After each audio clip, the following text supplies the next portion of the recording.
Olá, pessoal! Essa é mais uma aula de geografia e o tema é Revolução Industrial, fases. O que nós estudaremos nessa aula?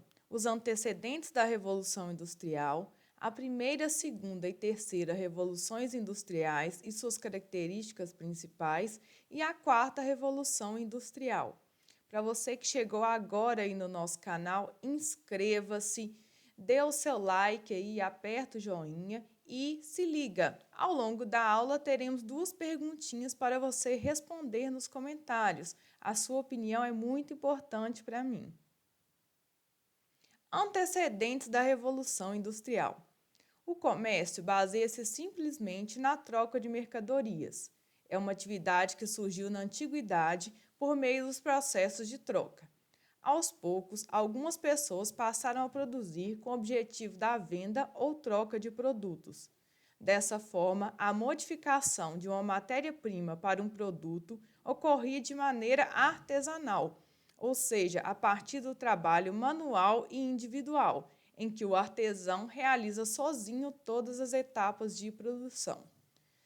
Pessoal, eu coloquei para vocês aí um desenho, uma imagem de uma pessoa fazendo artesanato. Então, artesanato vem dessa ideia do artesanal, porque a própria pessoa realiza ali com as próprias mãos,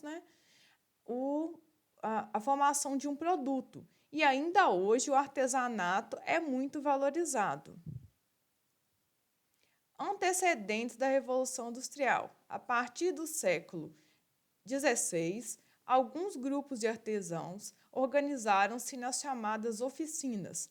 Surge assim a manufatura, caracterizada pelo trabalho em grupo, ainda predominantemente manual, pelo uso de máquinas simples e pela divisão de tarefas, ou seja, cada artesão era responsável por uma parte da produção. Então, eu trouxe para vocês aí uma imagem que representaria isso, que é a união de várias pessoas, geralmente em casas, que eram chamadas de oficinas. Essas pessoas trabalhavam em grupo, ainda que fosse a maior parte das atividades de maneira manual, eles dividiam aí os trabalhos, cada um realizava uma etapa diferente. E eles assim se tornavam mais especializados naquela determinada função. O surgimento das máquinas revolucionaram a produção, pois substituíram as ferramentas utilizadas anteriormente pelo trabalhador em manufaturas e artesanato. Exemplo, máquina a vapor. Então, a máquina a vapor substituía várias funções executadas pelo trabalhador de maneira manual, ou por meio da manufatura. Isso ocasionou a necessidade de criar locais com a finalidade da produção de mercadorias, permanecendo as máquinas e os operários, recebendo salário em troca do trabalho nas fábricas, permitindo a produção em larga escala, ou seja, uma grande quantidade de bens em série. Então, precisava de unir as máquinas às pessoas que produziam.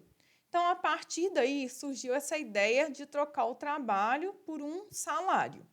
E a produção passou a ser feita em larga escala, pois juntava-se os operários e as máquinas em um mesmo local, surgindo então as fábricas, que a gente sabe que as produções são feitas de maneira rápida e em maior quantidade, que a gente chama aí da série, O que é revolução industrial?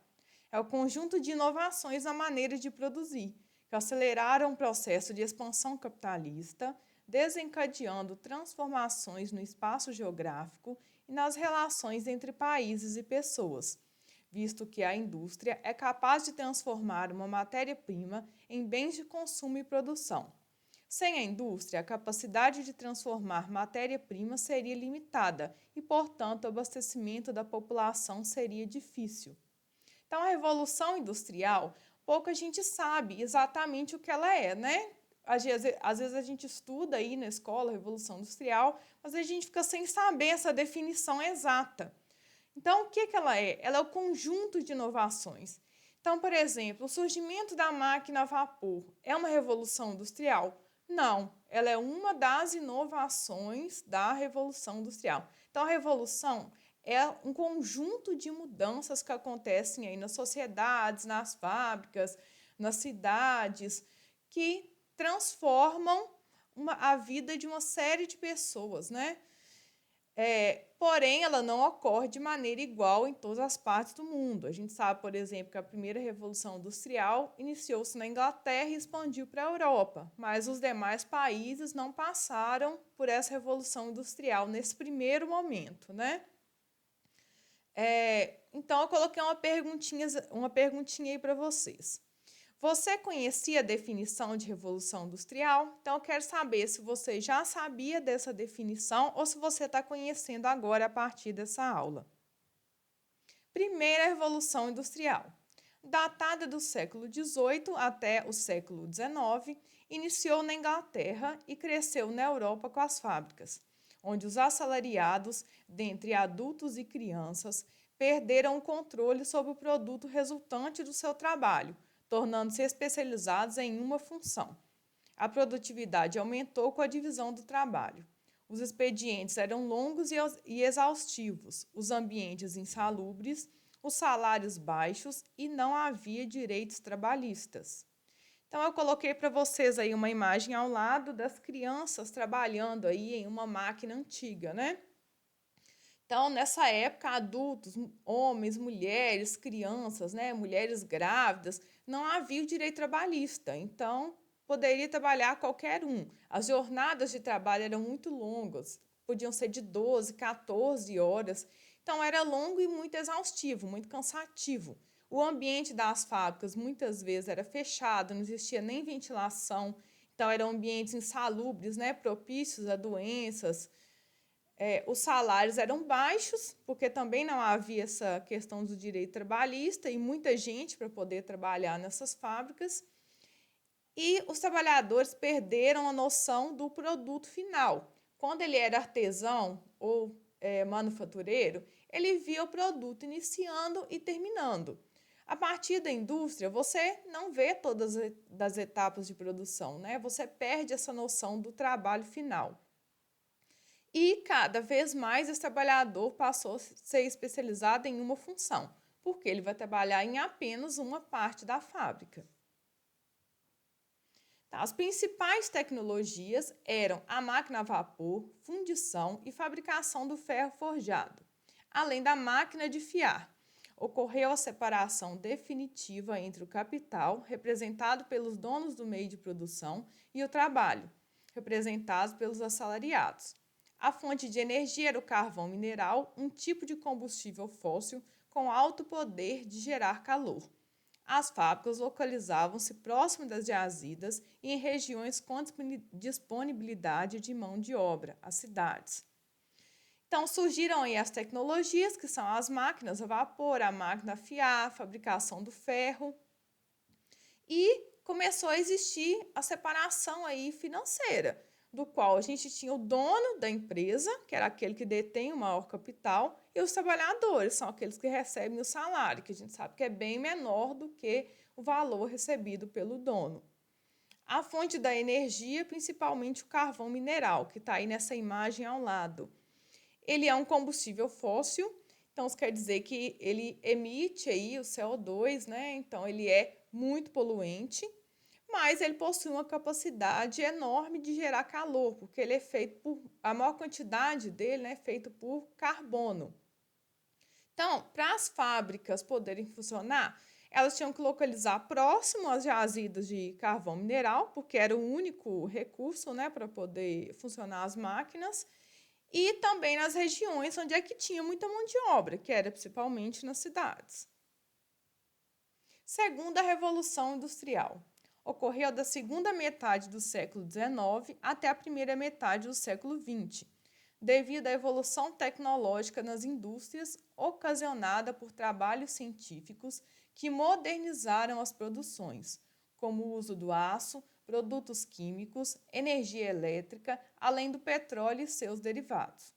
O petróleo ainda é presente na maioria dos produtos utilizados pelo homem. Ele é uma fonte fóssil muito versátil, pois integra vários produtos, como os combustíveis, gasolina e diesel, sacolas plásticas, etc. Então, essa segunda revolução industrial ela é marcada aí pela evolução tecnológica surgindo a partir dos estudos científicos, né?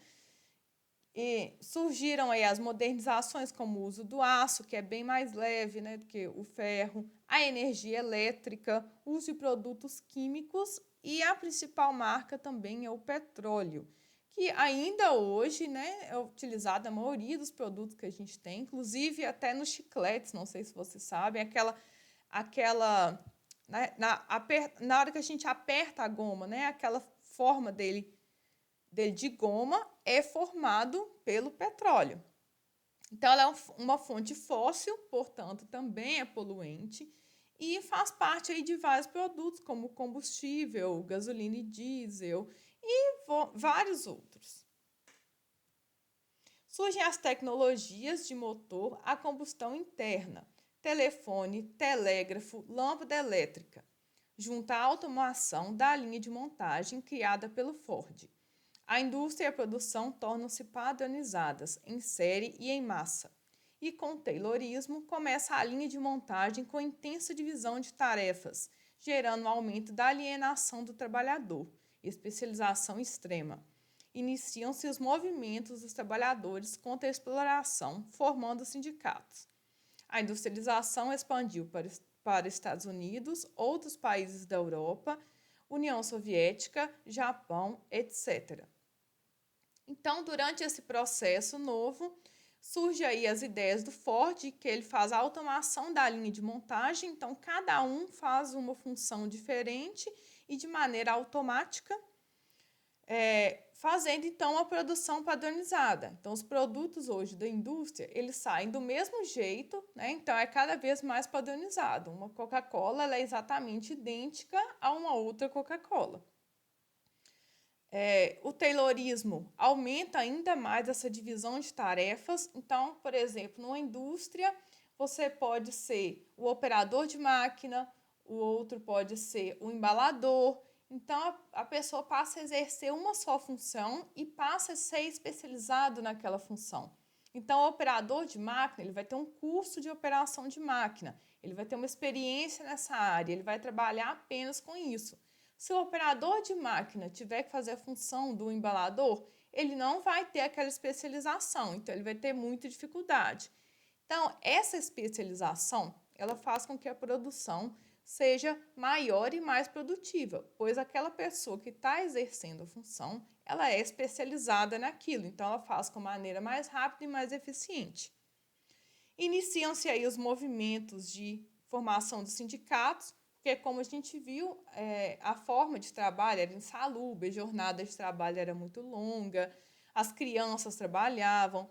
Então, a partir daí, as pessoas começaram a questionar essas indústrias, essas fábricas, né? Surgiram até movimentos históricos, do qual os trabalhadores quebravam as máquinas porque achavam que elas eram culpadas pelo processo, né, de piora na vida deles.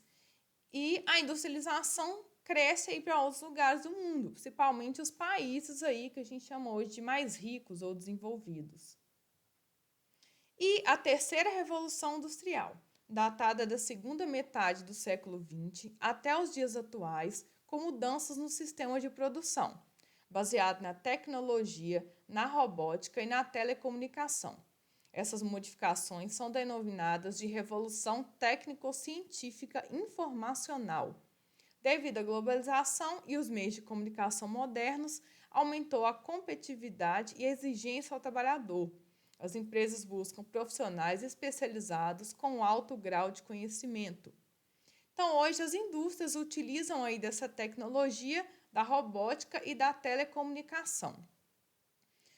A globalização é um dos processos responsáveis aí por esse aumento das redes, aumento das tecnologias, propagação de informações, e isso gera uma maior competitividade, porque as empresas têm maior chance de se especializar.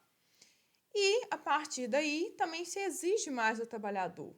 Hoje, o trabalhador tem que saber mexer com informática, tem que ter uma internet, né, tem que ter cursos. Então, cada vez mais empresa exige dele uma especialização que vai além do seu trabalho. Eles procuram os profissionais cada vez mais especializados. Com a flexibilização técnica do trabalho, o sistema econômico torna-se mais flexível e a relação entre a produção e consumo é baseada no just-in-time, tempo é dinheiro. Há a predominância de indústrias altamente sofisticadas, computadores e tecnologias associadas, chips, circuitos eletrônicos, softwares, etc. Sistemas de comunicações conectados à informática e à tecnologia aeroespacial. A industrialização chega ao Sudeste Asiático, América Latina e África. Então, essa flexibilização dos trabalhos permite, por exemplo, que as pessoas realizem os seus trabalhos de casa, que é, por exemplo, uma coisa que a gente está vivendo agora nesse momento do coronavírus.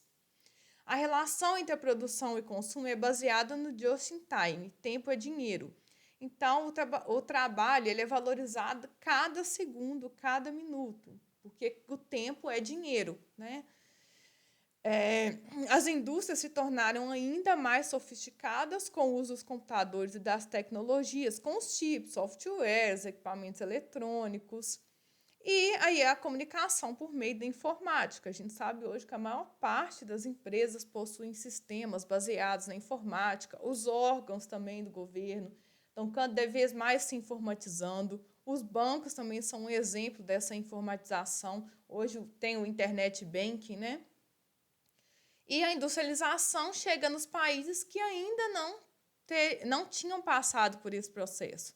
O Brasil se inclui aí nesses países. Quarta revolução industrial. Pessoal, não existe um consenso ainda com relação a essa quarta revolução industrial. Existem autores que já apontam ela e outros ainda estão aí na terceira revolução industrial. Ocorrida no século XXI, é caracterizada pela fusão de tecnologias entre as esferas física, digital e biológica, onde a era digital vem se consolidando por mais de uma década. Se computadores, smartphones e internet, que antes eram luxuosos, hoje são componentes fundamentais no dia a dia da maioria das pessoas. Esse é um conceito vital para qualquer negócio. O exemplo das novas tecnologias são a nanotecnologia, neurotecnologia, biotecnologia, robótica, inteligência artificial e armazenamento de energia.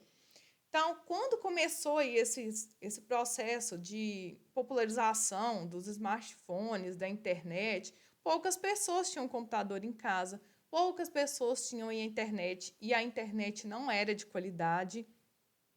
Mas hoje, podemos dizer que a maioria das pessoas tem acesso aos computadores, aos telefones, à internet, e é uma coisa popular, bastante popularizada.